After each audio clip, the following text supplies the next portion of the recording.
so funny.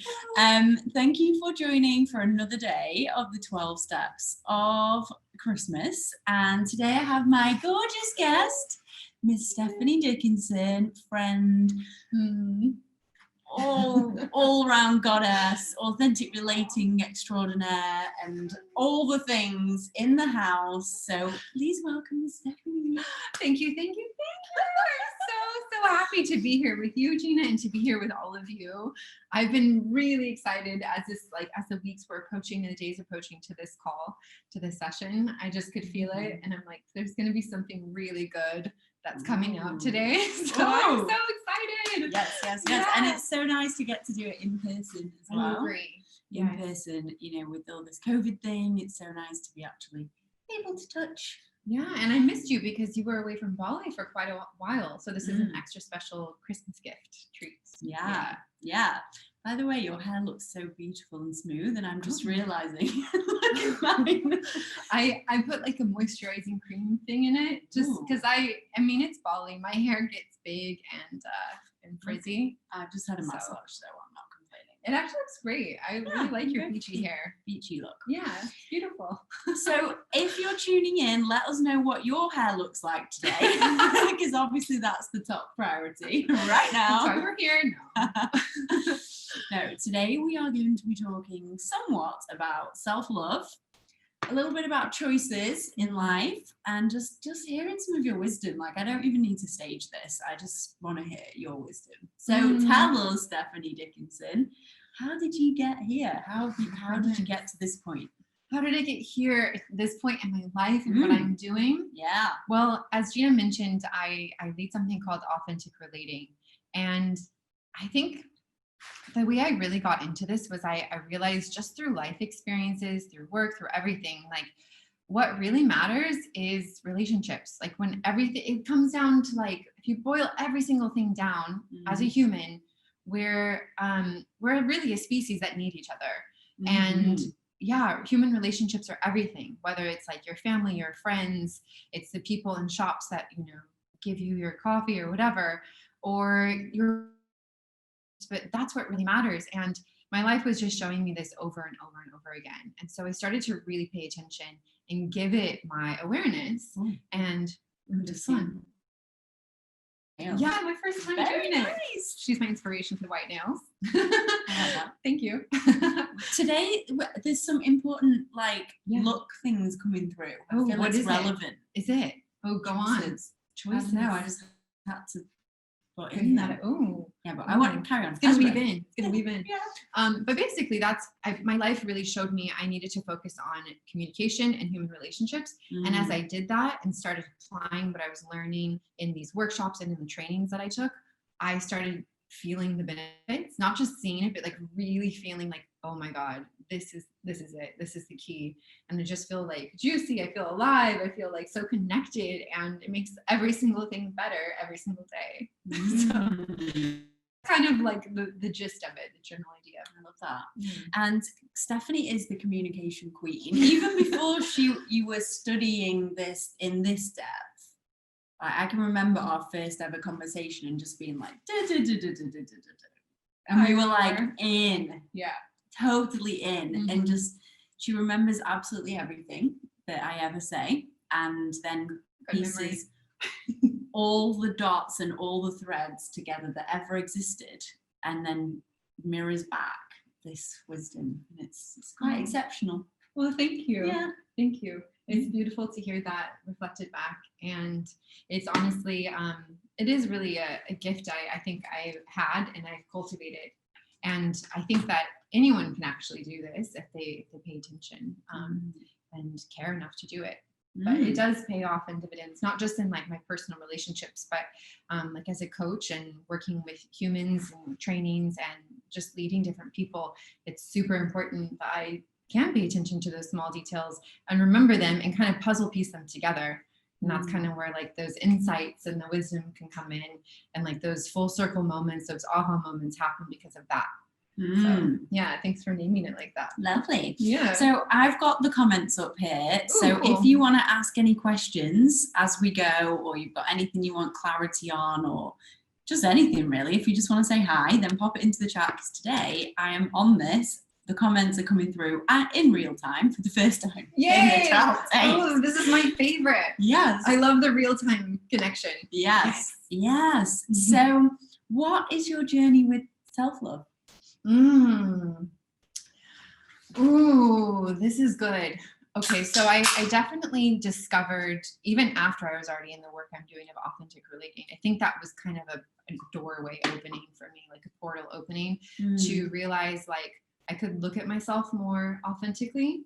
And I basically realized I used to have a lot of time and space and compassion for other people more than I had for myself. So I was actually like extending more attention to other people and yeah, like kind of leaning into others and supporting others more than I was giving to myself. And so that was kind of my first realization of like, oh, why am I doing that? That's not actually in balance. And that was sort of the basis of me realizing I can love myself more by giving myself more of what I want and need, fill my cup up first, and then let that overflow, and then serve and take care of others from that space. So that way, and now I do that. And now the difference is I don't feel drained and I don't feel depleted, and I don't later feel resentful if I'm like helping somebody out like I used to. So yeah, my journey was really realizing there was sort of like this feeling probably of like, I'm not enough as like the baseline belief. And I couldn't quite see it because I would just distract myself with other things and other people and give, and that would make me feel good. But I could see that it was a little bit of like, I don't want to call it a dark hole because that sounds so negative. Trap? But yeah, maybe. Yeah, something like that. And so it was never going to completely fill me up or solve something if I was just giving. I needed to really like be with myself, let myself really receive love, and then love myself that way. Like the way I was loving others, I needed to love myself that way. And I wasn't doing that for sure. How specifically did you switch that from what you just explained to the thing? To the thing, honestly, I had to do it in a little bit of an extreme way. So I did it about 5 years ago when I moved to Bali. And I just got really clear that I was going to switch some things in my lifestyle. And I had some, really upfront conversations with people in my life where I had to say like to my family and to my friends, look, I'm not as available for these kinds of conversations. I can't give you as much of my time. I felt kind of like, sometimes I was sort of used as like a family therapist or like a friend's therapist, and like kind of always on call for like problem solving for everyone. And I just had to say, hey, look, I can't do that all the time. I can't be like solving problems and always on call. I need to like live my life first. So I sort of did that in Bali. And then I had like, another thing I did, like a tangible thing I did, was I set up a really good routine for myself. So first thing in the morning, when I was like at my freshest and most energized, that's the time and energy I would give back to myself. And I would do something like goosebumps. Truth bumps. I like that. I do. But I would do juicy things. So it could be like just dancing with myself. It could be just journaling or just, writing little funny stories, whatever I felt like made me feel loved up and cared for and good. I did that, and I stayed off my phone, and I wasn't like tending to anybody else but myself during those first hours of my day. And that, like sometimes up to 4 hours of my morning was like just for me. And that changed the way I identified with myself, my relationship with me. Love that. Yeah. I'm curious about these funny stories that you might write in this time. They were just like actually little adventure stories. Yeah. Or just writing down, juicy life stories that I didn't want to forget. Not that you would forget them. Not that I could, but you want to remember every detail. Yeah, all the details. Yeah. I love that. So just to relate, and if you have any of these things that you do to love yourself up, definitely type them into the chat. We'd love to hear those. So you said giving yourself some time, thinking of yourself first, doing your funny little stories, dancing. Yeah. What else? Definitely. I love this idea that Gina has introduced, which is like having a menu, like a morning menu. So I would have a menu, and then I would just see what I really felt that next day. Could be like a pleasure session. It could be I don't know, like maybe I wanted to do some Kundalini yoga or something, but I would just like have a list of things that lit me up, that made me feel amazing. And I would just that morning sit up and go, what do I want right now? And I would tend to do 2 to 5 some days, but a couple or a few things each morning from my menu. I love that. Yeah. And that was, I don't know where I got that. Did I make that up? You did. I made it up. You made it up. Yeah. I remember you shared it at Bali Spirit Festival a couple years ago. And it was we all loved it. It was so good. Which is a self-love menu. So there was some little starters of, just some fun things you could do that were just little bits that took a few minutes, like even if it was just giving yourself a little stroke or stretching or breathing, something like that. And then main courses was something, maybe you want to create a vision board or do a dance routine or learn something. Exactly. And then desserts were like the real juicy like self-pleasure or going out for a dessert with a friend and getting a massage. Did that today. Yes. Yeah. So nice. Yeah. And when you start to give yourself these things, you're like, I'm really worth all of this. And I feel great when I do this. And the key is whatever you like to do, isn't it? Exactly. Yeah. I will add one more thing that I did just because I feel like I need to give it credit it's due.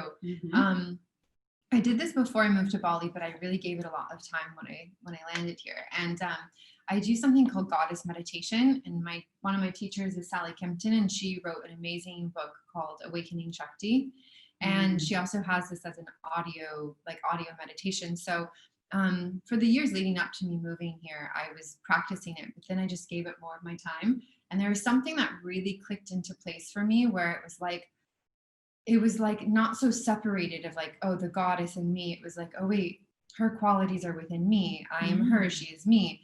And I could really just start having that kind of care and appreciation and reverence for myself that I might have been giving, to the goddess or to other people. And it helped me really turn that kind of divine care back on myself for the first time in my life. Yeah. And you are very goddess-like. Very goddess-like. I remember when I first met you and you were wearing a white dress. This night when you came to my house. And you were wearing like a white kind of Grecian dress, and I was like, oh wow, I'm really in the presence of a goddess here. And I remember our conversation, and I remember how you held yourself, and I've always thought that you really embody these goddesses, so it's working. Thank you. And then sometimes you do it with me. I remember at Airfest when you were like, let's do this thing, and I remember it was that teacher, but it was about the breath making love to you. Yes. And I remember I was like, oh my God, why have I never thought of this breath making love to me before? Yeah. This is ace. Yes. So good. Totally. I remember that now. Yeah. That was amazing. Yeah. Yeah. Sally Kempton has so many meditations. I think she was, or might still be on Yoga Glow. She also was featured in like Yoga Journal a lot too. So yeah, she's an amazing resource for self-love, really. Yeah. Yeah. So Leonora says, love the menu, mirror work, naked dancing, exercise, stretching, meditating. Yeah. Yes. That's our jam. Yeah. Woohoo. Woohoo. Yes, she's got it down. Yeah. So let us know in the chat, what is your jam? What makes you feel really good? What raises your vibration? What makes you feel self-love? Amazing. So do you want to tell us a little bit more about authentic relating? Because anytime I mention it or you teach it at my retreat, or people are just mind blown by the practice. Yeah. There's a couple ways I can describe what it is. I think I'll start with kind of more of the concept of it. It's a little bit like mindfulness, which I think most of us have heard of by now. It's like this awareness practice that rather than just like turning back on ourselves in a meditation, just solo one-on-one, we use that same kind of care and attention with another person or with a group of people. So it's sort of like a moving mindfulness practice. And the goal is really to be the most authentically you in all of your relationships. So it's like you're welcoming yourself to be the most you. And by doing that, you're also welcoming the people you're relating to meet you in that kind of way too, in that space. And so it's a series of practices and tools that you can do anytime, anywhere with anyone. that help you drop into that space of connection with yourself, and then help bring that into your relationships and your other connections. So that's kind of like the general idea of what it is. You know, I really love the most about authentic relating. What? It's that it's a lot of games. Yeah, isn't it? it's very games, playful. and that really suits us because Yeah. we just both love to play. Yeah. And usually it's like some kind of fun game. Like I remember that one where you were like, imagine you're an alien. Yeah. And you're just in this room for the first time. And I was like, ooh, Yeah. like this. It's super fun. We use a lot of games. We use a lot of, basically what we do is through these kinds of games, we're reframing everything. We're getting out of like the typical grooves, all of those patterns you normally function in. And we're basically rewiring your neural pathways in a very fun, playful way. But by doing that, you start thinking outside the box, and then you're not following an old pattern that maybe hasn't been serving you or your relationships. And then you have like this freshness where you're like, wait, oh, there's a different way to do this. And suddenly you're just enjoying it, which if you're having fun, you're open to something new, you're feeling curious and playful, that brings that kind of fresh energy into your relationship too. I love that. Yeah. So is there anything we can do with them now? Oh, just to put you on the spot there. There are some things, definitely. Okay, so there's some definite playful things. I will say another thing that's amazing about authentic relating, which I don't think we'll get into so much right now, but it's known for conflict transformation. That's like one of the huge things it does, is it can take any point of like conflict, fight, tension, anything like that, and really, like, we call it alchemy. It's like taking that lead and really turning it into gold, taking that fight, that negativity, and turning it into further connection, better connection. So I do want to say that has like a deep, meaningful purpose as well. But I've used it today. Yeah, did you? Yeah. Can you tell us how? Yeah, Vincent and I were in a conversation about, you know, where we're living at the moment. We need a new house because we have to move out, and he has to go back to England, and he has a daughter, and he wants to come back, but he's not really sure. And he was like, I feel like there's a bit of an elephant in the room. Should we talk about it? And I was like, yeah, let's go all in. And he's like, we don't need to talk about it now. And I was like, I'm ready. Are you ready? Do you want to, like, giving him the space to be ready to do it?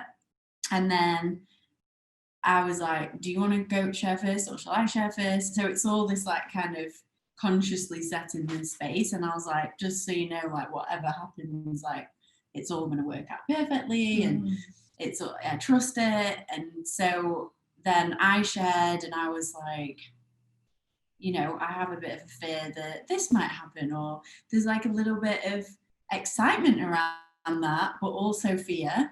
And then I don't want to be like this, but I do want to be like that. And I do want to hold my ground in this. And so it was just this whole thing. And then he just listens. And then I'm like, what do you think? And he shares, and I say nothing.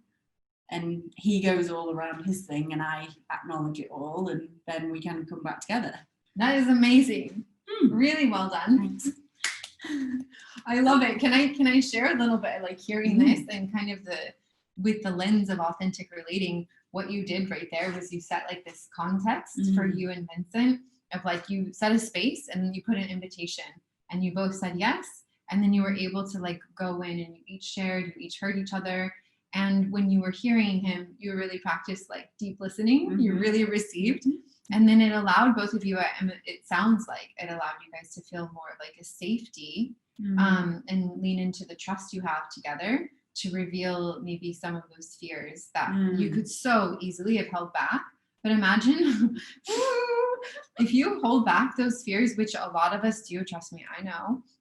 But if you hold back those fears, it's like they stay alive inside of you, and like they actually play out so much worse in your head than they ever will in reality, to be honest, right? So the fact that come out sideways. Yeah, come out sideways, sabotage, like make you go off and do something you actually don't want to do, for sure. But by airing them and just letting yourself and him see that, and then him doing the same with you, it's sort of just like, I don't know, did it feel like when you were heard in that, like when you heard yourself and he heard you, did it help kind of dissolve like the bigness of the elephant in the room and like the fears? Yeah, because then it was like, oh yeah, we're kind of on the same page and we have the same fears, and we're all good. Yeah. You know, and that's been a conversation that's been brewing for a while. Oh, good one. Yeah. Oh, I'm glad that this came out. Thank you for sharing your personal experience with us. Yeah, it's so good. Yeah. So do we have a little something we can play with? Well, I do think I recall you saying before in one of my workshops that you really loved the curiosity game. Mm-hmm. And this is a really fun game to play. I led this last week in my training group, and it's such a blast. Like, I still have so much fun playing it. So I'm definitely up for it. And especially right now, this time of year, a lot of you might be meeting with your family online, and maybe you feel kind of like, it's the holidays, I want it to feel different. We keep meeting on Zoom, and like, what can I do to make it more special? Here's something that you could actually do with your friends and your family, just to like bring in a different kind of connection and maybe spice things up a little bit in a fun way. So I think it could be very timely right now with like the holidays. Yeah. Amazing. I'm excited. And I know this one, so I'm really excited. It's genuinely such a good time. I really love it. And I just also good for a first date. Oh, so good for a first date. Yeah. I did that once and the guy was like, that was amazing. Yes. I played this a few days ago on a date, and it was so fun, and it also created like such a depth. As much fun as we were having, there was like a deeper connection that was fostered, and I feel like we got way closer because of it. Yeah. Okay. So I will say, as you're playing this, I want to hear your comments if you have ideas or questions. By the way, Osha and Lexi are watching. Oh, hi, ladies. And they said, so special seeing you together. And Osha is here. So hello, ladies. We love you. And all the other ladies, Ruth, Leonora. Who else have we got? Irene, Patricia, Susan. You are Misha. You are also welcome. Thank you for being here. You're people in the future. Yeah. Tag replay for us. Yeah, so glad you're here. So you can play with this, okay? Yes. And I think, yeah, I know Lexi knows this one. Maybe Osha does too. So essentially, if I'm going first, what I would do is ask Gina some questions. And the first round of this is that I'm really giving myself a permission slip. I'm giving myself the green light to ask Gina anything that I want to ask her and not hold back. Because, you know, so much of our life we're holding back. Like, is this appropriate? Is this correct? No. This is a time where I'm going to like let myself go out on a limb a little bit. And it can be a little edgy, but it could also really open up, you know, just more space and fun. So we're going to play that. Another thing too, in the game, traditionally, you don't have to play exactly like this, but there's this option where I can cut Gina off even as she's answering, because if I no longer feel as interested or alive, and I want to move on to a different question, I can stop her. So let's play. Okay. Ready. So do I have your permission to ask the juicy questions? Yes. Okay. If Gina doesn't want to answer, she doesn't have to. She can just say pass, and that's totally welcome. So you've got a pass. I'm too. ready. Okay.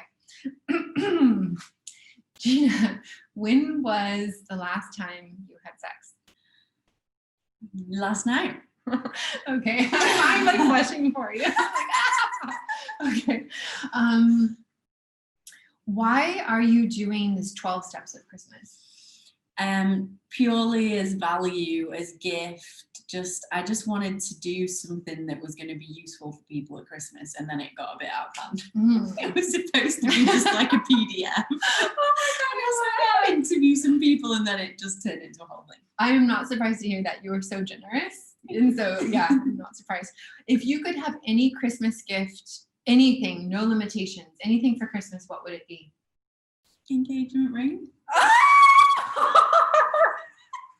That was the first thing that came to me. Oh my gosh. Oh my god. Oh, this is so juicy. All right, this is so fun.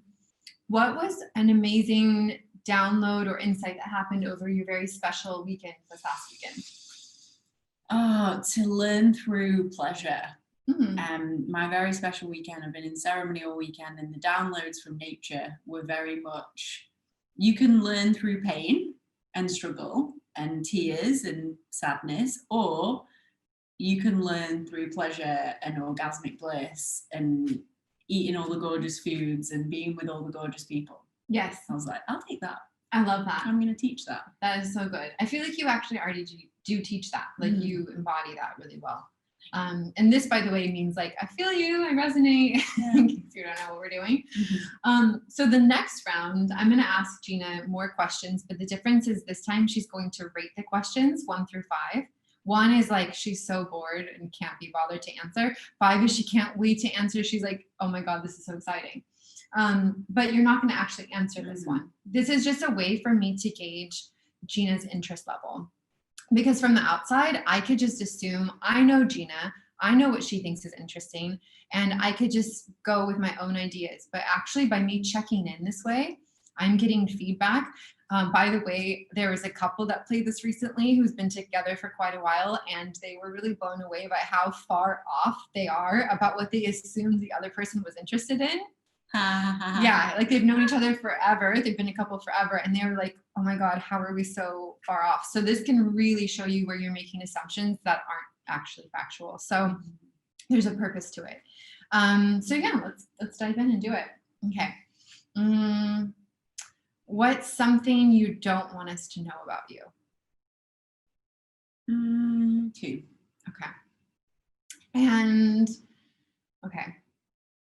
She's basically, you're going to be just answering whatever feels alive. And this could be your interest level today, but this could always change tomorrow. Just putting it out there.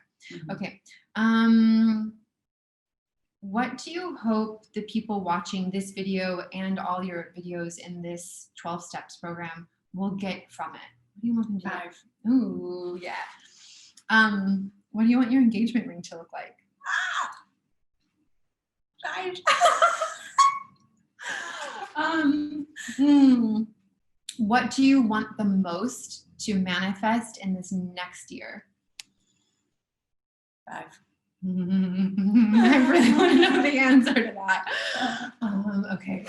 If you have any questions, please put them because I will ask for you. Oh yeah. Oh my gosh, I bet some good ones would be coming in. Oh, okay. Let me think. What am I curious about? What's like the sexiest thing you've done lately? 5. I'll ask one more. Okay. What's your favorite way to self-pleasure? 3. Okay, great. So we're going to do one final round. Now I have some feedback from Gina about what is interesting to her, and I'm still going to follow what I genuinely find interesting to myself. That way, both of us are really engaged in this game or in this conversation, which is really what you want to do. So like, if you're using this on a date, modify it and keep that in mind, or with your friends or whoever you're playing with. So what can you do for mutual engagement? And definitely ask them like what their favorite self-pleasure. Yeah, why not? Oh my God, you'll get really close fast. Oh my gosh. Oh, good. Okay, so what do you want your engagement ring to look like? Ooh. Well, something a bit pinky. Ooh. A bit diamondy. Gold. Mm. Something a bit pinky though. Beautiful. Oh, I could definitely see that for you. What would you like to recommend to me and others listening right now in terms of self-pleasure that we can tap into today that's going to bring us that feeling of like we're glowing, we feel loved up, we feel self-love? What's something that comes to mind, the first 2 or 3 things? Well, genuinely the first thing that came to mind, which isn't very like sexy, but it's body brushing. Like yeah. I am such a big fan of dry body brushing. I find it so pleasurable. I'm just like a dog being stroked. I'm like, yes, and it's so good for you. I love and that. It really invigorates everything and gets everything going. Yeah. And to me, that's self-pleasure. Yeah, definitely. Are there any other things that pop up?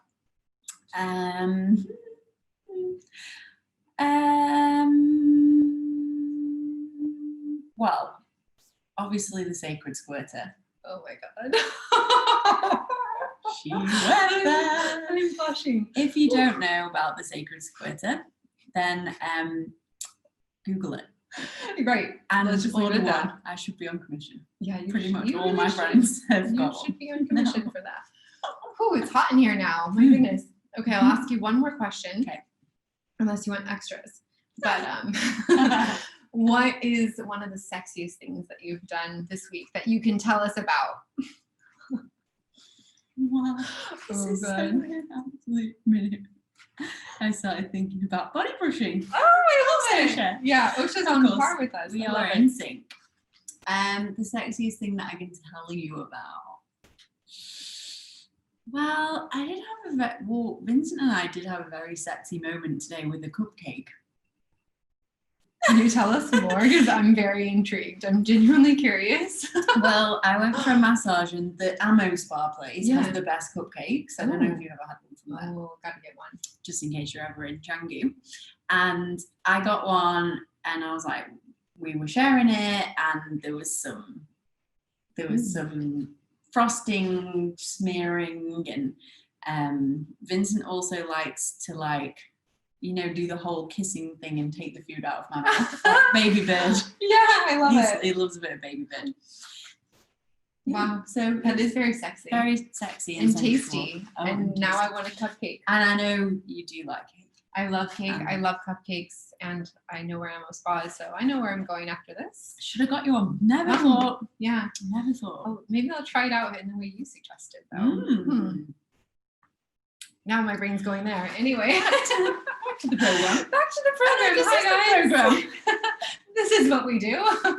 This is what we do. It really is what we do. What we do. We have a very playful relationship. We sure do. Mm-hmm. It's really healthy, I think. Healthy and fun, and opens up a lot of space for authenticity, Ooh. connection, Yeah. sexiness. So let us know. Oh, we finished the game. Yeah, That's like a more or mini less. version. More or less. Mhm. This is that's a simplified version. There are some other layers to it, but I think we could leave it there for this version. Yeah. So definitely have a go with that. And if you miss the questions or the prompts, pop it into the chat and we'll let you know. And let us know if you do it and how it goes in the future. So it's Stephanie Dickinson with an underscore in the middle on Instagram. But Yes. We'll tell you that at the end. And it will be in the title at some point. One thing that I really wanted to ask you, and I often quote you in my body harmony course, because I teach this course, Body Harmony, and it's about harmonizing your body and enjoying your food and coming into self-love and not being in restriction and not, being on a diet or worrying about what you eat. It's none of that. It's all about harmonizing. And Stephanie, you have literally, you inspire me so much by the way you eat. You really do, because you just eat for pure pleasure. I do. I love food. Yeah, and there's a lot of people that love food, but the way you eat, can you talk us through it? Sure. Yeah. Well, Talk us through your mindset. Yeah. I really love that this is coming up. I wasn't expecting it. So I'm like, oh, this is really cool. Yeah, I think the way that I eat is that when I'm looking at food, when I'm with food, when I'm eating food, I am in the pleasure of it. And I'm in just the goodness that it does for me. I would not exist without food. I wouldn't have a physical body if it weren't made up from the food that I eat. And that's kind of beneath it. And I also kind of see it as and you mentioned this when you're talking about wanting to learn and teach and through pleasure rather than through hardship. And it's sort of like that. I just feel I feel lucky that I get to eat something that brings me pleasure, by smelling it, by touching it, by chewing it, the taste, the way it feels, the energy that it gives me. And then that sustains me and gives me life. It just makes me feel how freaking cool as humans that we get to eat for pleasure. Mm-hmm. And so I just feel there's so much pleasure in every part of using all of my senses with food. Mm-hmm. Yeah. And eating with Steph is a very vocal occasion. There's lots of there's lots of eyes closing. There's lots of I never realized that was weird, but I'm yeah. No, it's not. It's good, great. Weird, different. And I genuinely think people that enjoy the food are healthier. Really do. I think so. And you know what? Something I realized too is when I'm eating it, because I'm like really paying attention to my food. Like I am closing my eyes. I am like, this is so good. I'm talking about it with people. It's like I'm giving it my attention. So I really feel the way it's like affecting me, and it's really filling me up energetically before it's even literally filling my digestive system up. And I think because of that, it's like I don't necessarily need to eat tons of food, because I'm really savoring and taking in each and every bite. And just like, I don't know, it feels like an indulgence. It feels like abundance when I'm eating. And then I'll know it's easier for me to then track where I'm like, oh, I'm satiated. That's the perfect amount for me. I feel great. Let's end on that note. And I think it does help me stay like attuned to my body's responses to the food and like the goodness that it's giving me. And then knowing like, okay, I'm gonna stop there. Yeah. You know what? Would you know it? That was another thing that came up this weekend. Really? I was being shown that the signals that our body gives us when we eat.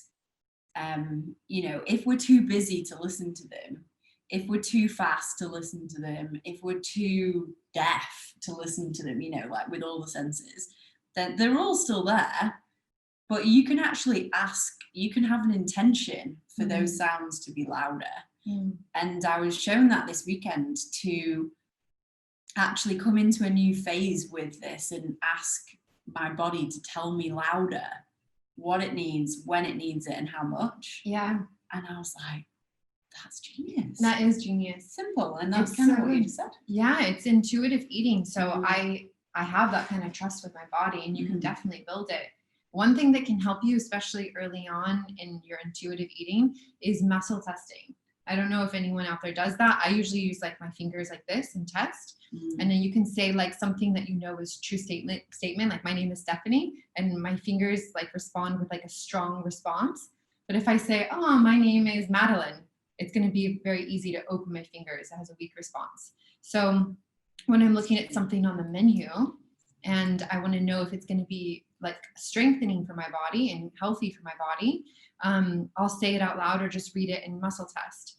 And then if it has like a really weakening effect, I know that it's going to weaken my system and it's not serving me, so I won't order that. Cupcake was a hard yes. Yeah. And that's the thing that's really surprising is things like wine or cupcakes can actually have a strong response sometimes. So it's not just the way we might have been programmed, like all of those things are bad and all of these things are always good. Sometimes green juice is not good for me, and it's like a clear no, don't do it. Yeah. Yeah, and that ties into something I was saying yesterday on the live with Kyle, because back in the day when I was like, I'm a health warrior, I used to have my green juice every morning, and I wasn't listening to my body if my body wanted the green juice. And some days I'd be like, I don't, you know, my body was like not wanting that every day. No. And sometimes it does want it every day. Right. But it's that listening. Definitely. Yeah. It comes down to deep listening, all the things like intuitive eating, good relationships. It's like, how well are we listening and responding? Yeah. So my intention for this whole thing is to say the perfect thing to the perfect person in the perfect time. So what do you think is the perfect thing to say now? Well, I think that it's been said. I think it, like what we were just talking about, and this thing about deep listening coming up, I really feel like that's such a key. And I know that I've been hearing this from people a lot during COVID and during lockdown, that it's forced us to listen to ourselves. Like we don't have the same distractions we used to. And we can say no to a lot of other stimuli and really just listen. And I think the thing I really want to say is like, now that you probably, especially if you're here watching this and you care about self-love, that means that you're listening to yourself and you're responding appropriately, like you're responding in kind. And I think what I would really love is to see that extended outwardly. Like that's what I would love to see in the world, is like we are now like slowing down, really deeply listening to ourselves, you know, giving ourselves self-love. And like, can we also do that for others? Can we slow down with someone else? Can we give them, you know, our full ears and our hearts, listening to them, deeply listening, and then respond in kind to what they need or desire in that moment? And I feel like if we all do that with ourselves and others, it's going to be like world changing, you know? It's just like, that's compassion in action. That's how I see that. It's love in action. That's what I'm feeling. Like I want more of, you know. I really love that. Yeah. I really love it. Oh. And I'm seeing Leonora saying, this is fascinating. I'm really working on intuitive and mindful eating. Oh, amazing. Perfect. Oh, I love hearing that. Yeah. That's so good. And I know a lot of people in this group are. Which Yeah. a lot of people in the world. Yeah. Yeah, it's huge. It is huge. Multi-bazillion dollar industry of weight loss and body wellness and stuff. Yeah. Okay, so today's topic is around choices. Yeah. So over to you. What do you think? It's this thing of like, I believe that we are choosing everything, no matter what it is. And then, that's quite confronting, isn't it, to say? So what's your view on that? Well, actually, like, I'll just say what comes up to me in the moment, which might not be a direct answer. But when you bring up choices, the thing that came up was like, we were just talking about intuitive eating. We're talking about like listening to ourselves and responding. And what came to mind is decision fatigue. How having too many choices and having to make so many decisions can fatigue us to the point where then that's where we want to numb out. That's where we go in autopilot. That's where we just want to like shut down. So I think the more you can just get really good at intuitively listening to yourself first and responding like faster and faster, instead of like, oh, well, I'm feeling this, but they say I should do that. Oh, I'm feeling this, but does he agree with me? It's like, no, the more you can just more quickly trust yourself and follow through, I think that's really the key. And that can be when you're eating, that can be in how you're talking to someone, that can be the choices you're making for your work or for the conversation you're in. So that's what I think about with choices. It's like listening to yourself and your intuition and then acting from a place of trust as quickly as you can. I love that. Yeah. That really cuts out, going to ask your best friend and bounce it off them, and go and ask your mentor and go and ask someone else, maybe ask a few friends, like, draining. It is draining. And it can just like, and then your brain gets online and your brain wants to sort out everything and think of like a million different options, and that's exhausting. So I'd say like you can muscle test again, or you can always do something where I like to imagine like there's two of me and I'm asking myself. So it's almost like an immediate best friend right there. And I'm like, what would you do? And then she like, it's in my head, but I can almost imagine her right in front of me. And then she gives me the answer and I can just feel like, right. And it's just like a yes in my system. I'm like, got it. Okay, I got the answer. I love that, because sometimes people can't just ask themselves the question and hear the answer, but with somebody else that's you, perfect. Yeah, exactly. It is helpful, especially if you can even like set up a chair, if it helps you, and pretend you're in the chair across from you having a conversation. It can really help.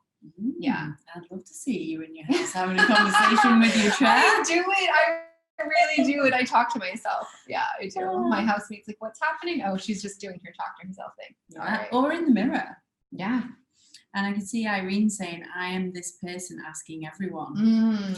Yeah. And I would add to that, like, really be careful who you ask advice, and only ask advice from people that you'd be willing to swap places with. Like, if you had to be in their life, you'd be quite happy about it. Not that you have to, but if you're asking someone who's never traveled the world, should you go to Brazil, they'll be like, oh no, so if you want to get married, ask a married person like about relationships.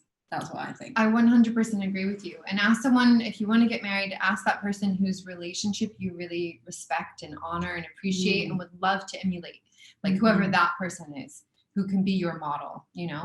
Don't just ask any odd person, because then really they might not have the values you have. Did you notice the lights just I did. I was like, what happened? We got brighter. Yeah, we did. We did get brighter. Yeah. Okay. I love that. Asking yourself, just thinking of a person in front of you and asking the questions and just getting the answer from yourself. But there's another. We get to clone you. Yeah. Let's clone ourselves. Yeah. Okay, so each day I'm asking the expert for an actionable step. Maybe that is it. I think I've got one other one on this note. Juicy. Let's have it then. So I'm thinking, because that would be my actionable step when it comes to choices. Just listening to yourself more readily and quickly. And I would say I want to throw out an invitation to you to bring in that level of curiosity that Jean and I had as we were playing our game, to bring that kind of freshness into one of your conversations this week. It could be with somebody you just met. It could be with your oldest best friend, but to literally go into it and think, how can I ask something I've never asked before? Or what could I say in a way that makes it sound different or fresh? Like, what do I really want to know? What do I really want to express? And let yourself go there, even if it feels a little bit like, oh, but I never talked to them about this topic. Great. Permission slip granted. Go for it and try it at least in one conversation this week. That's what I would love to invite you to do. I love that. And I want to hear how it goes. So we will create a separate post that will be tagged to the top in the announcement section, like all the other days, saying exactly what the task is. And then once you've done it, pop your comment into the thing saying how it went, if you want Steph to see it, tag Steph as well. I want to see it. Yeah, because otherwise she might not see it. And if you do that actionable step every single day, then you're in with a chance to win our prize, which is a free place on the 12-step self-love transformation. Oh, that's awesome. Starting in January. So this is to encourage you to do the steps and get a little more self-love and excitement and fire before Christmas. And you in with a chance to win the prize. So really excited to hear these coming back. Yeah, really excited. And the other thing to mention is on the 29th of December, I've been saying the 28th for a few days, so sorry if I confuse you, but it's the 29th of December, is the Self-Love Soiree. It's on every year. It's our annual event, our annual self-love event. This year it's virtual for crazy reasons. So cool. And so that's great because more people from around the world can come. Usually it's in England. And that is a chance to be led through a whole process that will wrap up 2020. Super powerful, will give you all the tools and kind of insights into what would help you more and what you did well and what you could praise yourself for and where you could have done better or all these things. And then we will be doing a group manifestation circle for 2021. Oh, amazing. Yeah. Oh, that's going to be so good. I know. I want to be there. Yeah, you can be. And the good thing about it is each year we all set our intentions and our manifestations. And then throughout the year, all the women who were there message me all through the year going, oh my God, that thing happened that I set in the group. It's super powerful. And so powerful. As people share it, more people's come true. Oh, I love this. Yeah, it does work. Oh my God. Yeah. I'm so there. So super excited for that. And yeah, do you have any closing words or anything that's dying to be shared? I think I just want to say thank you to you and to you too. And especially if you were here live and commenting, it's felt really fun to just be in the moment and see like what comes up and share what's honestly like relevant for us and what's changed us and what feels curious and alive. Feels good. So yeah, thank you for being on this journey with us as it unfolds today. Yeah, thank you. And thank you, Steph. I love and adore you, my friend. I'm so lucky to have you in my life. And I'm seeing everyone saying this event every year. It's so powerful. Oh, that's for the Self-Love Soiree. Yeah. And yeah, feel free to ask us any questions. We love and value you for being here and stepping in and doing the self-love work. So we will see you tomorrow, same time, same place. Well, Steph won't, but I will. Bye. Bye.